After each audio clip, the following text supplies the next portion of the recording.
with just a kind of an overview of procurement. I hope this is not a new term to anyone, and people, will stop me and say, but this is new.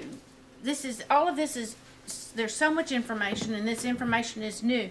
It really is not new. But in the year 2015-16 school year, it became a focus for USDA to look at procurement. And as we've gone through the process of the procurement reviews, we can see why USDA is making it a focus.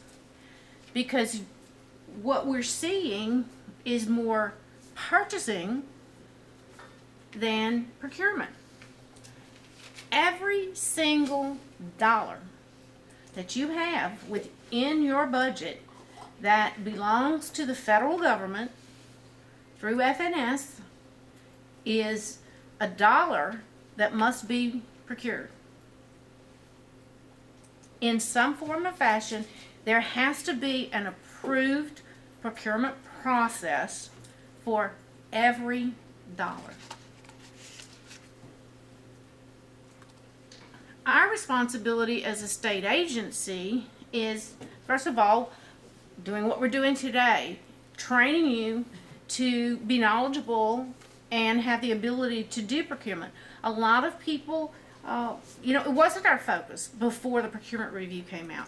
We did not look at your purchases on a review. And then when they came up with this procurement tool, we were, in the first year we kind of muddled through it, and we're getting better at the reviews as the years go on, but as a result it's actually getting to be more thorough, which is of course what USDA wants.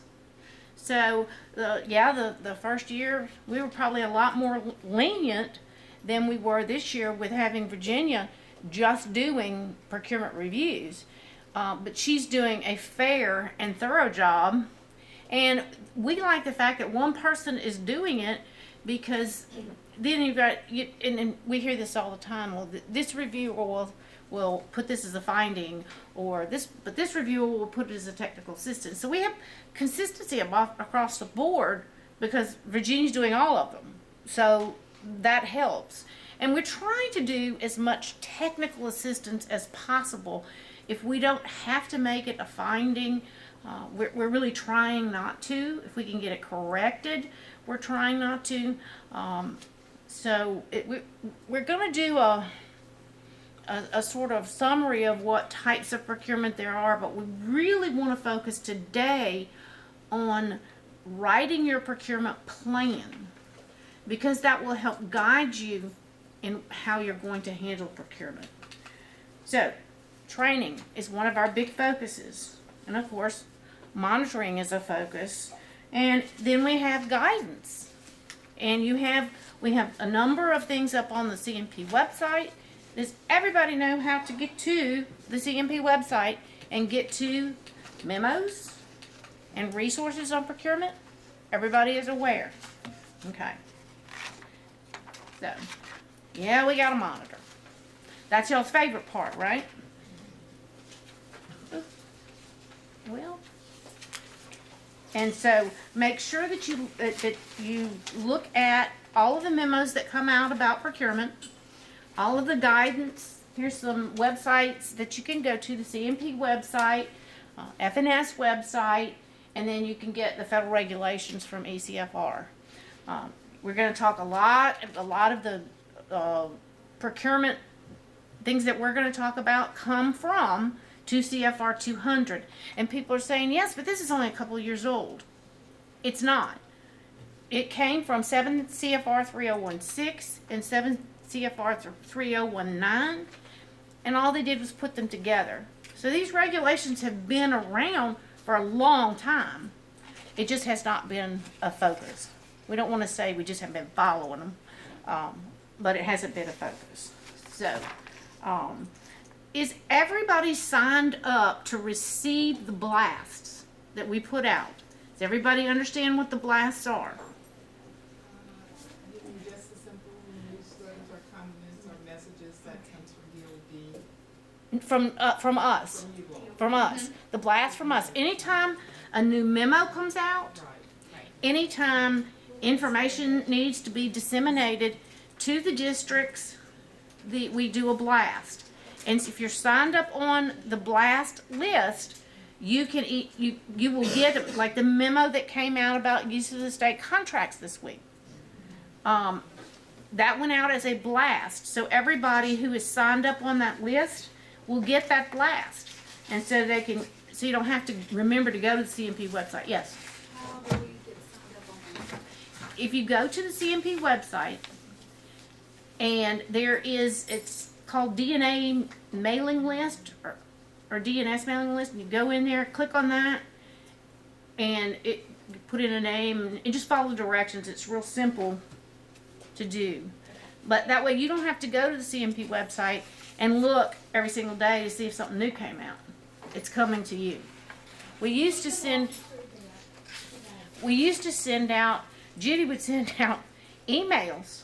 She would have this huge address book full of email addresses, and we would send out the blast. But with technology, we can do it where it automatically goes out. So, and if you need help doing it, and while you're here, we'll be happy to help you. So, what is procurement? It sounds when you look at the definition, to me it looks just like purchasing. Because the definition of procurement is the act of obtaining goods and services in exchange for money or value. Sounds an awful lot like purchasing, right? But under procurement, we need to understand that competition is the basis for procurement. And that contract administration, or what we refer to, and you are going to hear all day, contract management, is the umbrella that covers all of the steps of the procurement process. And we need to understand, what is the framework? What are the players? Who are the players? So, and that's what we are going to do this afternoon when we start working on the procurement plan, is that we're going to identify in our procurement plan, either by position, by title, or by both, who is responsible for what areas. That way everybody knows what their job responsibility is.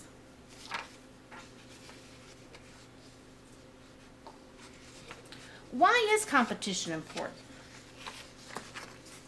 The federal government wants to make sure that every vendor who has the capability can bid on a contract. It also means that you may get a better price if you are competitively procuring as opposed to purchasing. If I know that I am bidding against several other vendors who might possibly outbid me, I'm going to go with the lowest price possible. So we want to make sure that we are looking at procurement as an opportunity. We want to embrace competition. I see too many. When I was a food service director and had a large, and that's where Virginia and I guess how we got in it, because we were both in administration as a dietitian instead of as in clinical. Even though I wasn't required to procure and send out bids to different vendors, I did, because that is the way you do get the best price, is by, and rather than just selecting a vendor. I had a preference of who I wanted to use, but if they weren't going to give me the best price, then they were not a good value. So we want to embrace competition and realize that, you know, the result shows the effort and our hard work in maintaining our budgets. That's a big part of your job, isn't it?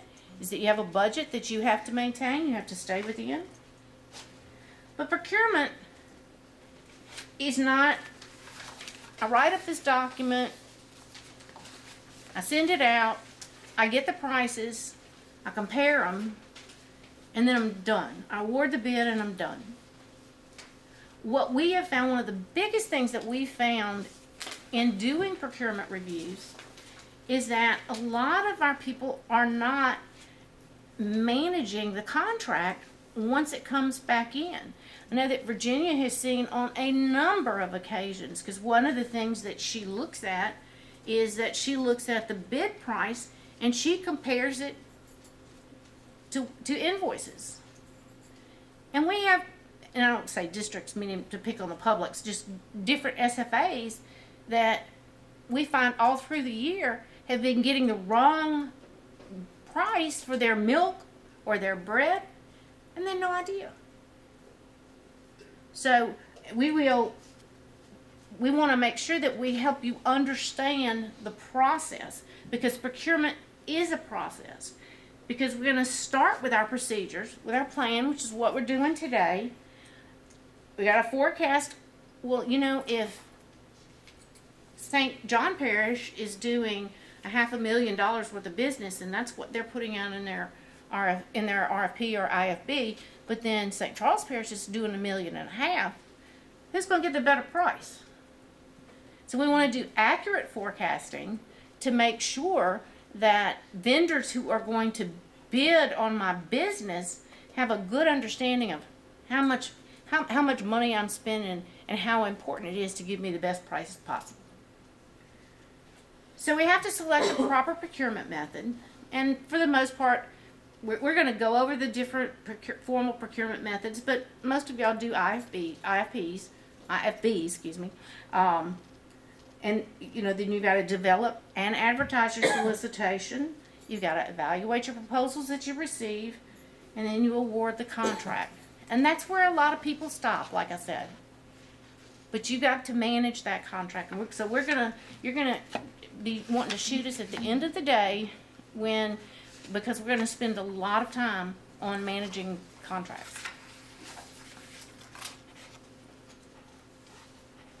And like I said, we call it the procurement plan. You are required to have, you're required by 2 CFR 200 to have procurement procedures. And you got a copy of our sample procurement plan. This document is a work in progress. It is all the time changing. And it is only a sample, so that it's something for you to start with. It's not an end product. It's something that you can start with to write your own procedures. One of the things that is included in your procurement plan is a code of conduct.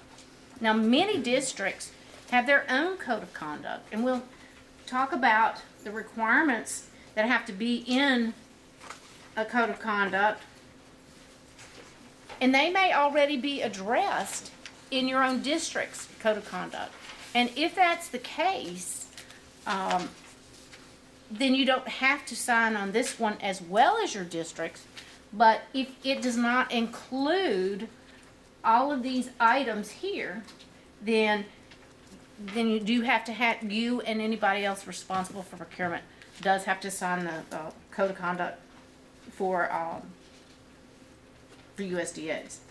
So it has to cover conflicts of interest, and it has to govern the actions of its employees. It's required for employees engaged in the selection, award, and administration of the contract. So it could be, depending on your situation, if you are the sole decision maker and nobody else has to approve a contract, then you're the only one that would have to sign it. If your superintendent has to approve it, then he would have to sign. If the board has to approve it, at least one member or the head of the board would have to sign it. So whoever, business office manager, if there is a business office manager that's involved in one of these, engaging in the selection, award, and administration of the contract, then they have to sign the code of conduct. Yes, we have had some people refuse. At this point in time, there haven't been any repercussions from that, but we've had a school board member refuse to sign, and we've had a business manager that refused to sign. We've just kind of shrugged our shoulders at this point, but USDA may come down and say that, you know, you're not following the procurement procedures. The code of conduct must prohibit the employees from participating in the procurement process if there is a real or apparent conflict of interest. And it prohibits employees from accepting gratuities, favors, and anything of monetary value from contractors. They had an industry conference this weekend, and it's my understanding that that was a big topic, was the acceptance of gratuities or items. And my thought is always go with, don't accept anything. that's really the bottom line. And I heard some things that sort of made me shake my head. I mean, you know, payment for conferences and that type of thing, and I'm just blown away. Yes. Question. So if a board member happens to have an association with one of the people that have put forth the bid and they choose to abstain to vote during the voting process of the contract, well, would they sign off later, or would they not sign off in the procurement process at any point in time?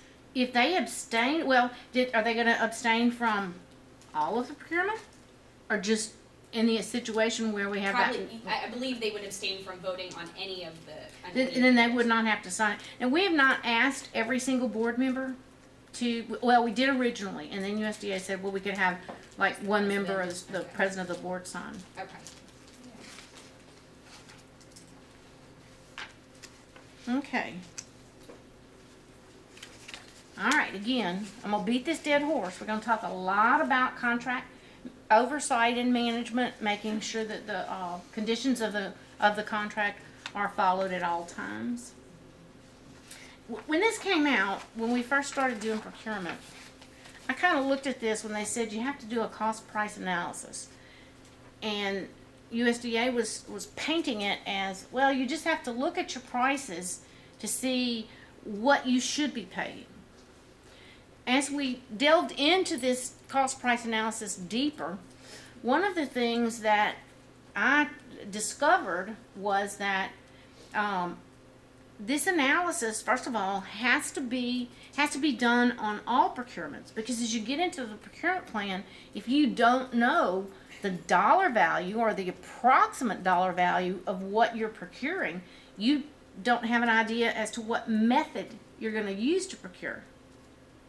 So you have to do it for that reason. You have to determine whether it's going to be a small purchase. You have to determine whether it's going to be a formal bid.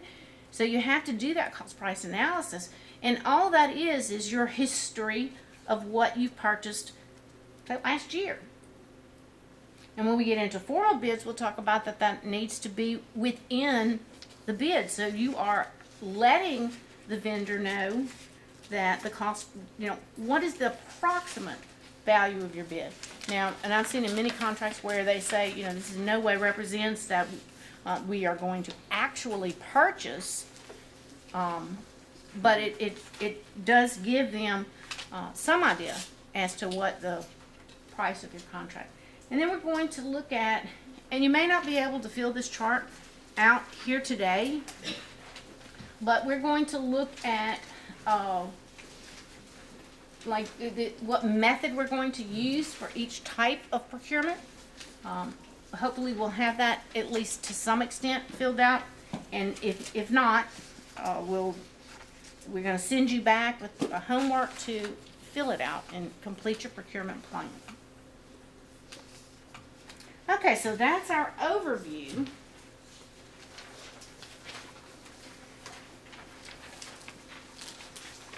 We're going to go right into formal procurement.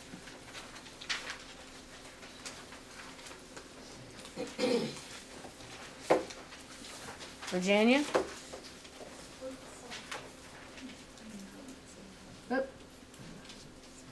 So you're done? This is a new, we're done. Do escape. Escape.